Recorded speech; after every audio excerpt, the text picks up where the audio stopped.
Welcome to the Mindset of Matter YouTube channel. I am Christina Hathaway, the founder and CEO of the Mindset of Matter coaching program, and I thank you for joining us. This program was designed to help those people who seem to be doing the same thing over and over and over again in regards to their health and wellness, but not getting the results that they want. They're on this hamster wheel of insanity because they keep trying to change behaviors in the same way, but patterns get in their way. The Mindset of Matter is here to help you recognize the thinking and feeling patterns that continue to keep you from achieving your goals. We will help you understand how your upbringing and your ability to be seen, heard, and authenticated has created ways of existing that keep you from being successful.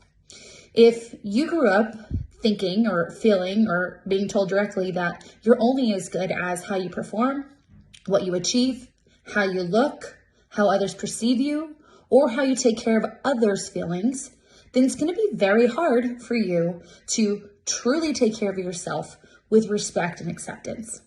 And so this channel is here to, again, educate you, provide you with examples of how we work with people on changing these behaviors, and give you tools to take away to try to do, make this change in your day-to-day life. And so please ask any questions you have. Please like and subscribe, and please let us know if there's any topic that you'd like us to cover.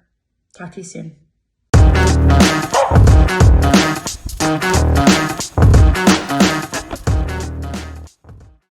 Today's presentation is going to be on how to speak more compassionately to yourself. Now, this is a part of a bigger presentation on body image in general. So you're going to see that I'm going to go over a few things.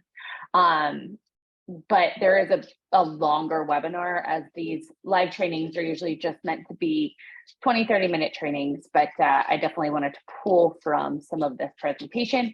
And then probably starting in January, I'll do the larger presentation on this, if not sooner. And so y'all know me, but I always like to introduce myself for those who are new to this. My name is Christina Hathaway. I'm a marriage and family therapist with specialized training in body and food-related diagnoses. I spent my career helping people with body image, eating disorders, disordered eating patterns, and the like.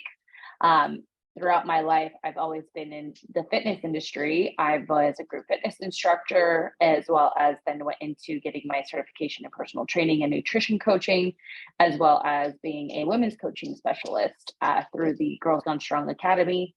And so I, really realized that there are women out there that struggle with body image, emotional eating, treating themselves poorly, speaking to themselves poorly, but because they don't necessarily have a diagnosis of an eating disorder, they don't get the help that they deserve. And so I said, well, I have this training, I have this specialty, and I can combine them so that there is a place for women to seek help that they rightfully need.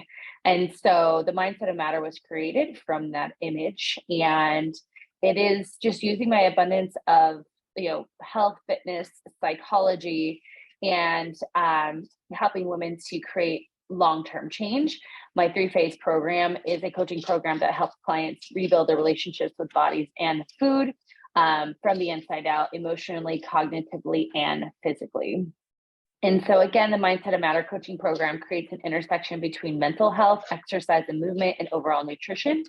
I inspire high-achieving individuals to create balance and sustainability in their physical and mental health, having an abundance of knowledge in all those areas I described. So the programs are one-to-one individualized coaching, self-paced coaching, group coaching will be coming shortly, and then just customization in all areas: food, nutrition, mindset plans.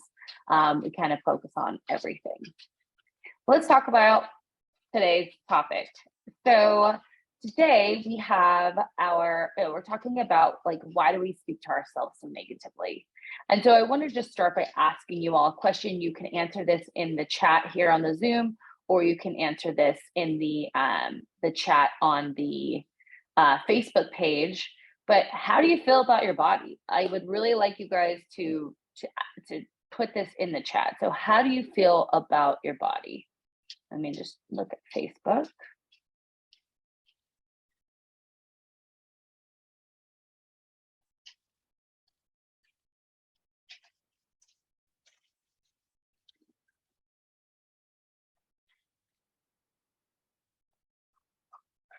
Okay. Let's see, chat. So if you all that are on the Zoom call would just put a couple of things here in the chat, I would love to chat about or start the conversation around it. So how do you feel about your body is the question.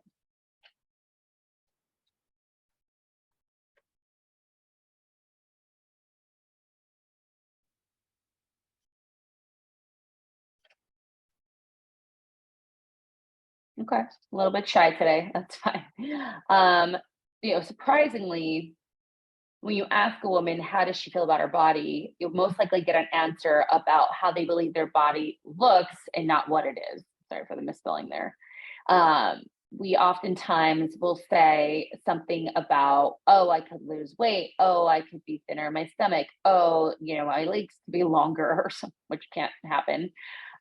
We never really answer about what our body is and what it does for us. We focus on the aesthetics. And I'm going to ask you a few more questions. You guys can keep these. Thank you. For some days I feel really good about my body, and some days really bad, especially after having a child. Thank you for sharing. Yes, this, and we're going to talk about kind of the circumstances that have, the life changes that make us feel so negatively about ourselves. But let's answer a few more questions. You don't have to do these in the chat, but I'd like you to answer them for yourself. Like, do I like my body as it is today? What expectations do I put on my body? I think that's really important because and I'll talk about this, in a little bit later, we do these like excessive things to our bodies, expecting it to respond to us, not knowing that our body literally has systems in place so that you can't mess it up. And so we'll do all these cleanses and starve ourselves and overwork in the gym and not see progress because our bodies have an adaptive mechanism to stress. And so what expectations are you putting on your body? How do I talk to my body? And do I allow my body to communicate back to me? Or do I drown its voice with my version of how it should be? So that's a little bit about that adaptation process. I'm going to push even harder, even though my body may not be losing the weight I'm looking for it to lose. Or I, will not eat when I'm hungry, or I will overeat when I'm not hungry. These are all communication things or communication patterns that I should call them pathways that our body naturally tells us, right? And we oftentimes will just shut it out because we want it to be our way because this is what we were told, and so on and so forth. And so I want you guys to just be writing these things down because I think it's really important to acknowledge this. So I just want to talk about body image in general and what it is. Body image consists of your personal relationship with your body and encompasses your perceptions, beliefs, thoughts, and feelings and actions that pertain to your physical appearance. The disparity between the actual and perceived image is called body distortion and leads to negative body image. Higher body dissatisfaction is associated with a poor quality of life, psychological distress, and the risk of unhealthy eating behaviors and eating disorders.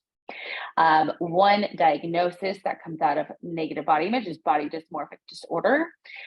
This is a mental health disorder in which you can't stop thinking about one or more perceived defects or flaws in your appearance. A flaw that appears minor to maybe someone else or can't even be seen by someone else. It makes you feel overwhelmed. You are constantly thinking about it. You feel embarrassed, ashamed, anxious, and it will keep you from avoiding avoiding situations. Stronger, focusing. Yes. I love that. Yes.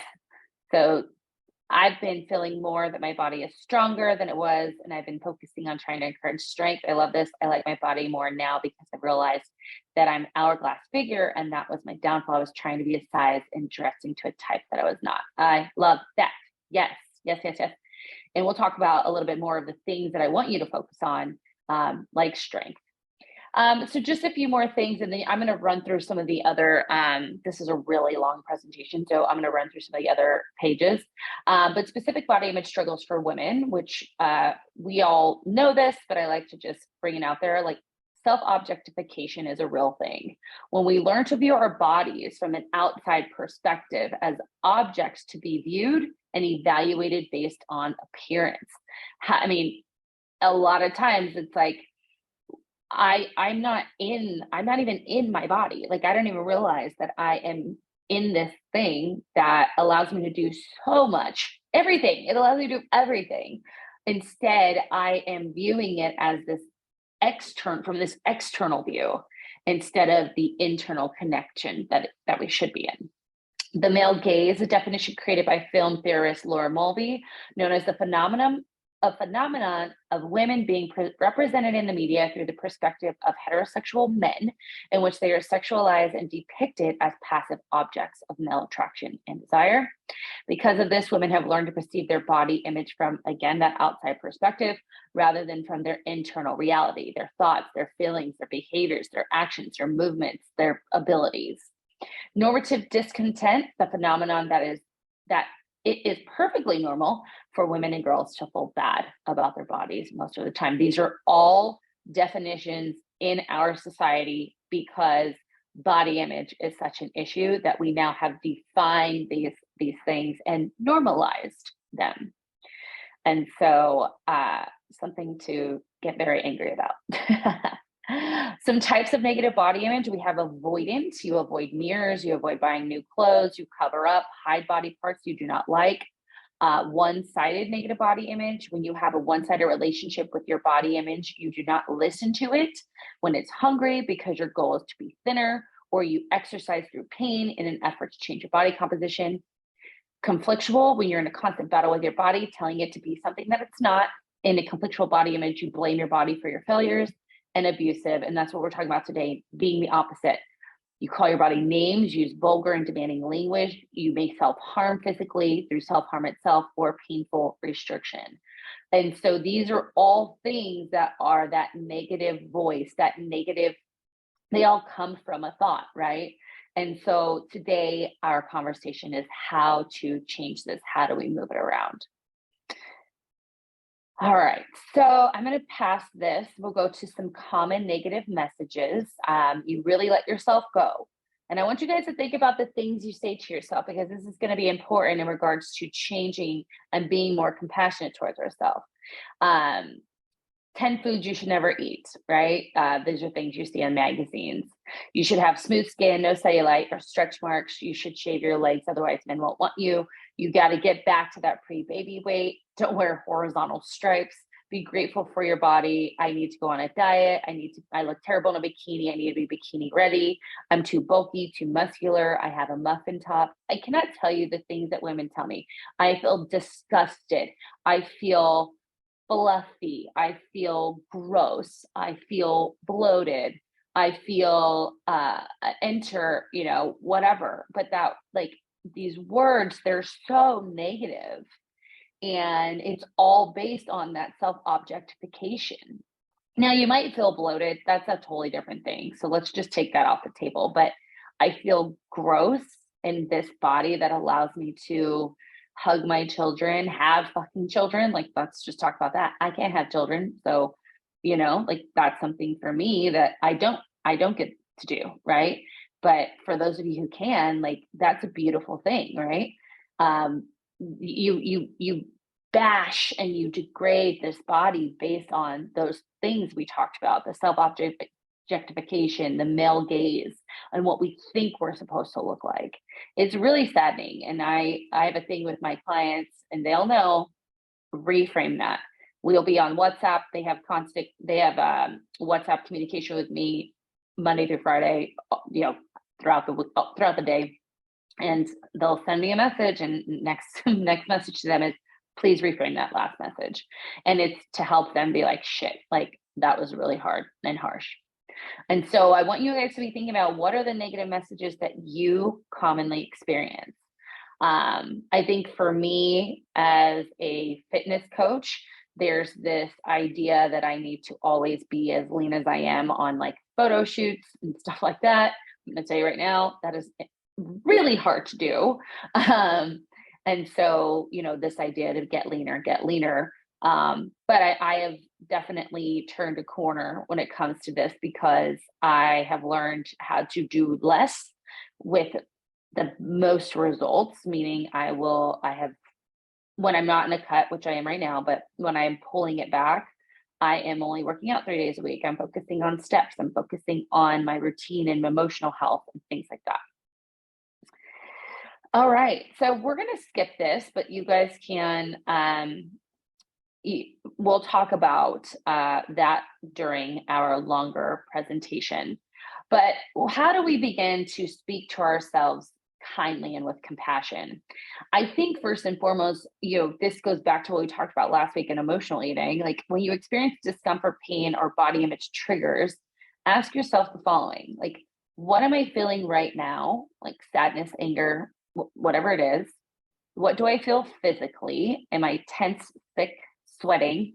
And how am I reacting or want to react? We have to realize that when we are distressed, we oftentimes as women go after ourselves and our appearance. We're not skinny enough, or not pretty enough, or not, whatever enough. And so we need to understand, why are we doing that? What are the triggers in the environment that make us attack ourselves, right? It could be that we have a poor relationship with our partner that we then are blaming for ourselves, or we're not feeling accomplished enough because we're stay-at-home moms and our friends have jobs and we think that we're not good enough because of that. Like really understanding these triggers is going to be really important for this process. Again, check in with yourself. That was two slides in a row. When you are in a triggering situation, ask yourself, what specific instance caused me to experience this wave of disruption to my body image? What happened? What was said? What was triggering? Again, just really understanding and gaining awareness. Now, you're going to hear the word wave. We talk about like that body image feeling being like this all-encompassing wave that we've experienced over and over and over again in our lives. And so recognizing the things that you have said to yourself for life, right? Because this starts early on. This starts in adolescence, if not younger than that.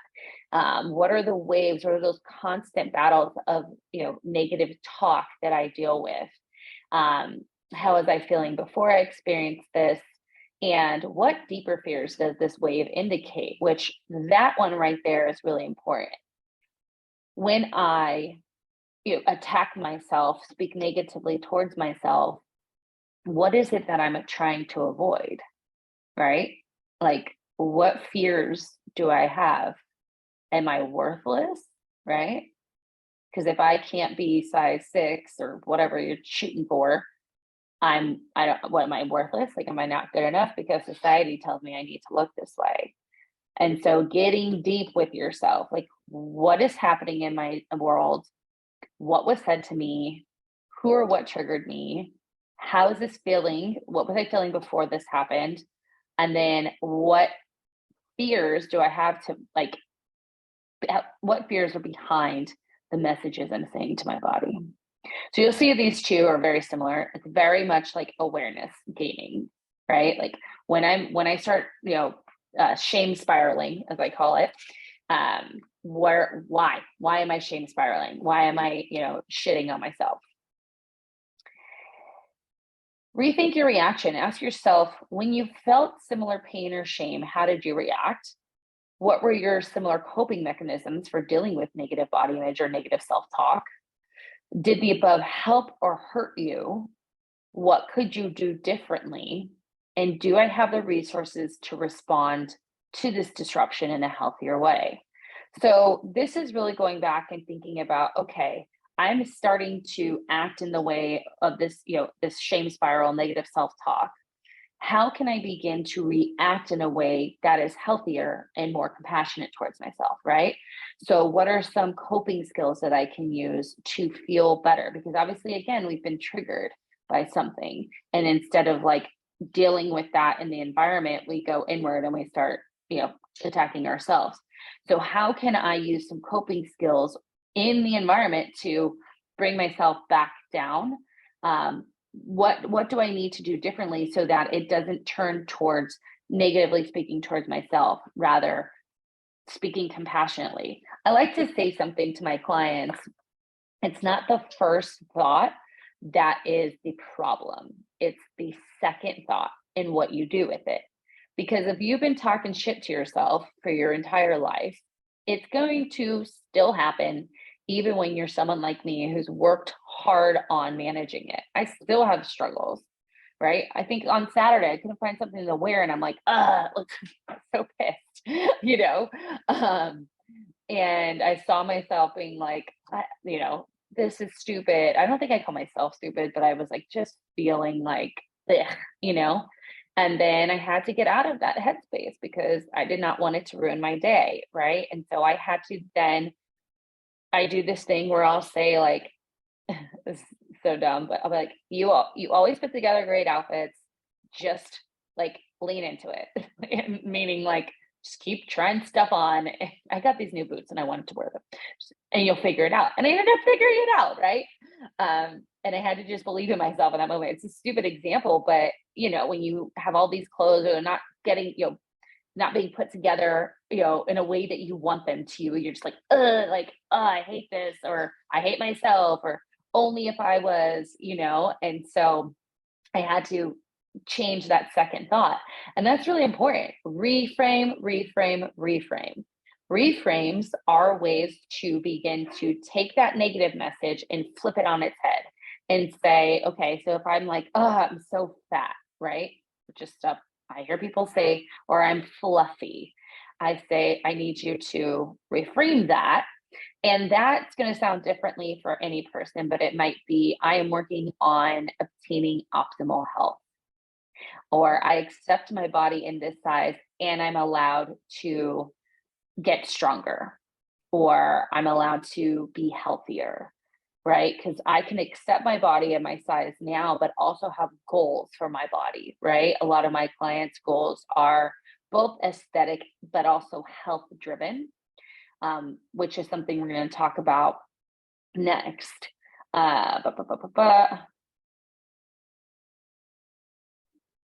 So hold on. This is what I want. So being able to reframe and catch yourself in the moment is going to be incredibly helpful. So for you guys, I want you to begin to write down the reframes that have worked for you or that you might try in the moment. So we already know, hopefully you wrote down like what is the common comments that I say to myself. And then I want you to then reframe them in your own, if it's on a piece of paper. So you have comment and reframe. And that reframe needs to come from a place of self-love, self-compassion. I've said this before, I will say it 10,000 times. When you begin the health journey from a place of self-hate, you then punish your body through your restriction of food and exercise. But people they won't stay there for a long time because no one wants to punish themselves for that long. And so they tend to go the opposite direction. They're just like, fuck it, right? But when you can change this to a place of self-love and deserving, it's a totally different process. I can love my body and also want to hit certain health markers in my life. There's a lot of this like in between acceptance at any size, and then obviously like the restrictive body people, right? And I personally live in the middle. I live in the middle and I say, look, you can want to change your strength, your glutes, your whatever, you can definitely want that. But if you're doing it from a place of self-hate, then we have a problem. But if you're doing it from a place of self-love and saying, I deserve to XYZ, I deserve to run a marathon and train to run a marathon. I deserve to be able to lift 245-pound hip thrusts, or I deserve to feel confident in a bikini. That mindset is so different than I look disgusting in a bathing suit. I need to go work out. Like, think about that, right? And so reframing is a great way to do that. The other thing here I wanted to talk about is like, how do kind of what I'm talking about now, like, how do you do this throughout a weight loss journey? Because again, I live in the middle. My clients live in the middle. We figure out how to speak compassionately to ourselves while we're also making changes to their physiques, right? So going beyond weight loss and ideals and understanding your why.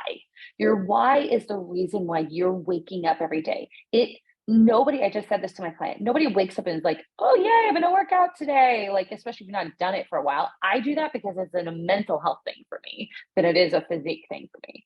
Um, but but recognizing, why am I doing this? Like, I want to be able to run with my children. I want my children, my daughters, to look at me and see me have a positive relationship with food and a positive relationship with my body. That why goes way beyond anything that is weight loss or ideal related. Work on learning about your hunger and fullness cues to reconnect with your body, learning to recreate your relationship with food, learning the health benefits of movement, reframing your mindset around this sense of self-worth, which I just talked about, and your relationship with movement, working beyond like looking a certain way. So this again just goes back to the why, and being able to say, like, why am I on this journey, as well as understanding why you're choosing every day to show up for yourself. When we have that why, it leads to self-compassion and this longing to live this life and be this person that we desire, but also accepting who we are today. And so I want to talk about a few things that are not in this presentation that will be something you guys can walk away with today. I have some ladies on here. I don't even know them. I don't know them. They are group members, and they send me every day one positive body message. And it could simply be, I have eyes to see. I have strong arms to hug my children. I have feet to walk from point A to point B. I have a client who had a man who's paraplegic in her dental chair. And she was so sweet to have worked on, like, provided him dental work, because most dentists did not. Like, they said they went through like 20 people. In the same conversation, she talked about how disgusting she feels in her body. And I literally cried on this call. And I said, I want you to think about that man who is, wanting to be there, is in good spirits. He's getting his teeth clean so he can smile at people, because maybe that's all he can do, right? And you're concerned about this scale, right? And she was like, oh my gosh, I didn't even think this. And that one thing of being able to say, I am thankful to be able to move my body, changed her. I mean, she's doing exceptionally well now. I mean, she's not, it's not going to be, there's still work to be done, but we have the ability to do so many things. And so I have clients, and if this is something you guys want to do, not even clients, I have group members send me their one positive body message every morning. They just send it to me on Messenger. And it's something that, you begin to realize, like, I don't have to be this positive body image person that's all like, yeah, I love my body. You can just be a neutral body person, and that's okay. A neutral body person is speaking the facts that your body allows you to do things. And that is more compassionate than talking shit to yourself. The other thing I like to do, especially if you have young kids, is getting Post-its. And every morning you guys stand in front of the mirror and you write something nice about yourselves, and then you stick it on the mirror. And then you have this mirror that then begins to have all these post-its on it. And every time the kids walk by it, they get to see all the body positive things or person positive, character positive things. And it's just a really great activity. And then sometimes my client's kids started doing this where they started writing each other notes and they would stick it up there. So I think that's so cute. And then also I have the body image triggers and just kind of what I talked about in the presentation here. If you want to screenshot this is just, again, a good way to gain awareness, rethink my reaction, and reframe, right? And then once I'm outside of that moment, I can kind of take a step back if this helped or hurt me and make changes to that as well. And so those are a few takeaways. Again, reframing is incredibly important. So write down your common negative self-talk and then your reframes to that you can use in the moment. Keep a note of it in your phone so that you can go back to it. Be able to use this, be able to understand when I am the worst to myself, what is happening in the environment. Be able to find that neutral talk and write it down every morning, right? Or like I said, get the Post-its and put it on the mirror. And last but not least, this is something we talk about in my coaching program, is find your wins. There is a win in every single day. You do not have to be perfect to win. You simply have to just say, wow, how was I 1% better today than yesterday? And I ask this question a lot in the group. And so, as I mentioned, this presentation is a much longer presentation. So you'll see that I skipped through some of it. We will have the full presentation for the hour-long webinars, but oh, that went the wrong way. But hopefully you find this helpful. If you have not joined my Facebook group, I know for some of you, you're in the bigger group. This is the link to my page. I offer guides, resources, challenges, and a bunch of other stuff. I would love to have you in the group. But other than that, I will have this replaying on our Strong Her Mindset and Metabolism Reset. You can ask any questions there, but I'm open to questions now if y'all have any. And let me check Facebook. No, none there. So opening it up to questions.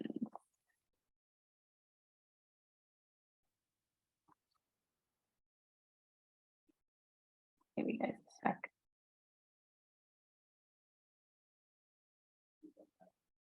Yay, awesome. Yes. Thursday, we have our next one. What is Thursdays? I don't remember now. Hold on. I put these together too. How to repair your metabolism. So that one is going to be great, especially if you're someone going into perimenopause or menopause. This is so important. You do not have to live in what society tells us. There are so many ways to repair your metabolism. But also, if you're not in that state, but you want to learn how to treat your body well, please, please, please attend on Thursday. Kind of my thing. So awesome. Yes.